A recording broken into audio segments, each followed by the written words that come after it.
Halo, halo, halo, halo.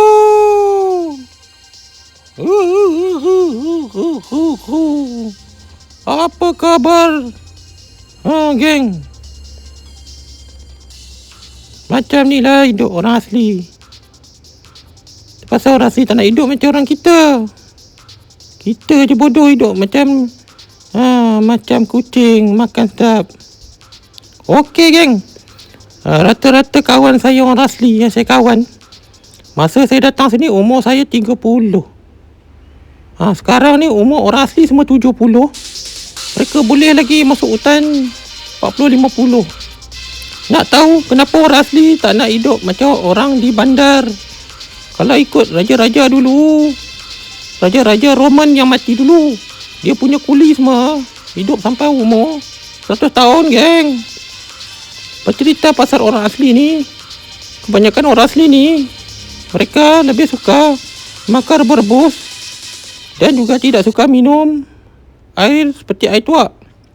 Jika anda datang ke sini, anda jangan terkejutlah jumpa orang asli badan penuh urat geng. Orang asli juga di sini mereka tidak pergi hospital. Kalau pergi hospital, moyang mereka ataupun bapa mereka akan tuduh mereka pemalas. Jadi orang asli cakap dekat saya, hospital itu tempat mati ataupun tempat sial. Zaman dulu orang asli dia tak ada hospital pun dia boleh hidup lah.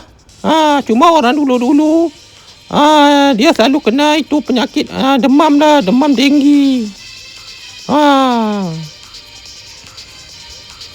Okey geng. Orang asli juga itu suka itu bela, itu madu. Lagi satu sawit getah. Semua dia orang jual sekarang. Bukan orang asli dulu geng. Orang asli sini semua ada bot geng. Mereka ada kawasan buru mereka sendiri. Orang asli cakap sama saya, itu dalam hutan ada itu orang Filipin sama Burma, Kemboja, buru harimau punya, tapi kerajaan takkan tangkapnya. Lagi satu, orang asli tak ada hutang, tak ada loan, mereka kaya.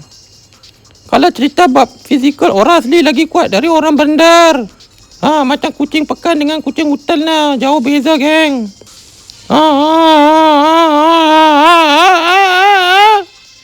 Okey geng, kalau anda nak tahu orang asli juga cakap sama saya, orang pekan itu semua tak ada guna. Betul lah. Okey geng, saya mau balik. Orang asli cakap sama saya jangan tidur kuat-kuat, nanti jadi gila macam itu orang gila Tanjung Rambutan. Jadi orang asli pesan sama saya, itu orang kaya dekat Pekan itu semua babi-babi punya pemalas.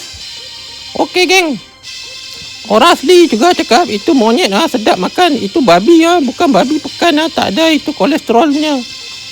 Dia orang makan babi bakar, rebus, sapu sama itu margarin saja. Wow. Okey geng, saya mau pulang geng. Saya tadi minum tuak sudah sikit, kepala sudah sakit lah. Sudah mabuk sikit lah minum tuak sedap. Tadi kawan jual tuak, kita belilah. Sokong sama dia RM5 saja tuak. Orang asli juga cakap sama saya, itu pekan semua terguna punya. Terguna punya, buat apa pun terguna. Okey geng, tadi saya mau balik, ada 2 MP polis lepak sini lah. Ini tanah orang asli punya tau. Tak boleh parking suka-suka lah. Tapi apa boleh buat, itu orang ada pistol. Orang asli cakap sama saya. Okey guys, saya mau pulang. Jumpa tarik lagi, babi punya lembu. Bukan lembu, gajah. Okey geng, lain kali kita pergi tempat lain, kita kasih langgar. Okey, jumpa lagi.